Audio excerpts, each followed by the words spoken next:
Are you ready to give the kitty back to his mommy? No. Why not?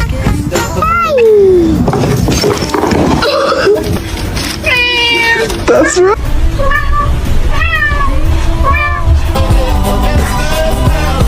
Hey, Dustin. Wow.